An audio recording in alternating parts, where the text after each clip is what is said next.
Okey, Assalamualaikum warahmatullahi wabarakatuh. Bertemu lagi kita hari ini bersama saya Firdaus Selamat dalam segmen Bicara Minda. Jadi bagi yang baru pertama kali datang untuk menonton ke channel saya ucapkan terima kasih banyak-banyak. Saya mohon jasa baik anda untuk subscribe ke channel saya.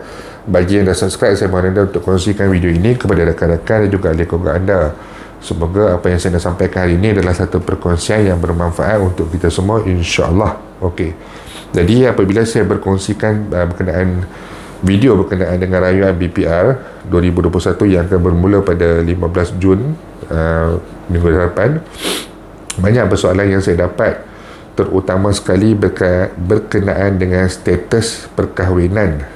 Masalah timbul apabila mereka ini berada dalam proses penceraian.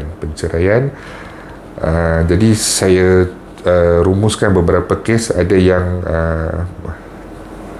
tidak berada dalam proses perceraian, pasangan berpisah begitu sahaja, tidak bersama sekali dah bertahun-tahun.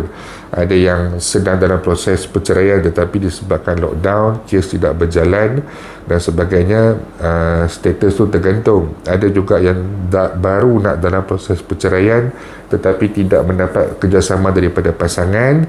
Kemudian dah lockdown macam ni, jadi bila dah ada bantuan BPR ditambah baik dan sebagainya, mereka ini sama ada daripada penerima ataupun pasangan tidak mendapat orang kata apa, bayaran yang sepatutnya. Okey. Jadi apa yang saya boleh rumuskan di sini, perkara ini telah pun saya rujuk dengan orang yang lebih berpengetahuan berkenaan dengan undang-undang dan juga dalam kes perkahwinan dan perceraian. Jadi maklumat yang saya telah perolehi adalah bagi mereka ini yang mana yang status mereka macam sedang bercerai, berpisah tetapi tidak bercerai, orang kata legally tidak bercerai secara dokumentasi, tidak masuk mahkamah, tidak ada sijil perceraian di Jabatan Pendaftaran, ataupun yang baru dalam proses untuk perceraian, anda ini dikategorikan sebagai sebenarnya tidak layak untuk membuat rayuan BPR. Anda boleh mengemukakan rayuan jika anda ada sebarang dokumen, tetapi sebenarnya dokumen-dokumen yang ada selagi mana perceraian tu belum disahkan, tidak ada perintah yang dikeluarkan oleh mahkamah, tidak ada sijil perceraian yang dikeluarkan oleh pihak Jabatan Pendaftaran, selagi mana tidak ada kedua-dua perkara ini,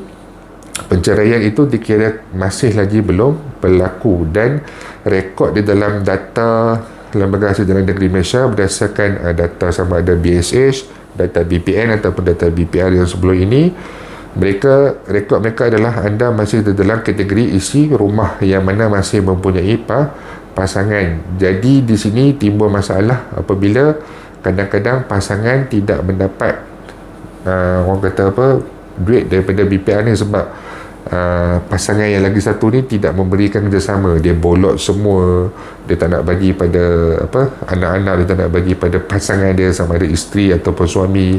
Masalah ini timbul.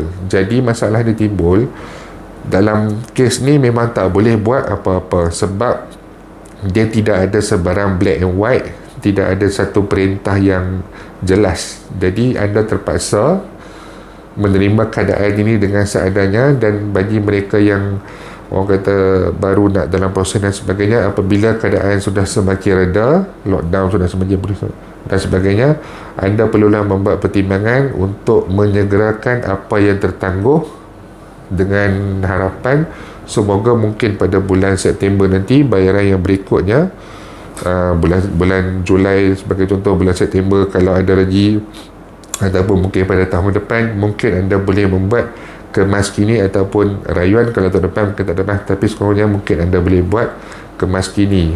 Dia bukan apa, sebab masalahnya apabila pasangan tu tidak mahu memberikan bahagian kepada pasangan yang lain, dia nak ambil dia seorang je. Mereka dalam proses berpisah tetapi masih belum lagi sah bercerai dan sebagainya lah.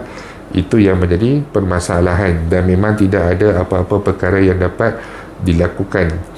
Dan saya tak pasti sama ada pihak Lembaga Hasil Jalan Negeri boleh menerima jika ada sebarang dokumen yang boleh menunjukkan kes sedang dijalankan dan sebagainya. Tapi mengikut semakan saya, jika ada sebarang dokumen pun dan kes masih sedang berlangsung walaupun dalam tempoh lockdown dan sebagainya, tetapi selagi mana belum disahkan perceraian itu valid, perceraian itu sah, memang status untuk rayuan penukaran status perkahwinan ni memang tidak boleh dilakukan.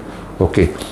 Jadi saya harap sebab saya ada terima banyak soalan hari ini semalam berkenaan dengan status perkahwinan ni lah. Jadi setelah saya buat semakan, ini apa yang saya dapat dan saya kongsikan kepada anda semua. Jika ada yang mungkin tidak tepat ataupun mungkin yang berpengalaman, anda boleh kongsikan kepada saya, anda boleh kongsikan di ruangan komen Facebook saya ataupun lebih baik kongsikan di ruangan YouTube saya. Semoga mereka yang berada dalam situasi ini boleh baca dan mendapat sedikit ilmu, mendapat sedikit perkongsian bagaimana ataupun apa yang mereka perlu buat. Cuma seperti apa yang saya katakan tadi, mengikut saya makan saya, memang tidak boleh buat apa-apa dan anda terpaksa tunggu sehingga kes anda itu selesai. Okey, jadi itu saja perkongsian saya berkenaan kes ini untuk hari ini.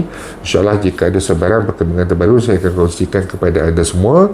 Okey, jangan lupa untuk share, jangan lupa untuk subscribe. InsyaAllah kita jumpa lagi. Assalamualaikum warahmatullahi wabarakatuh.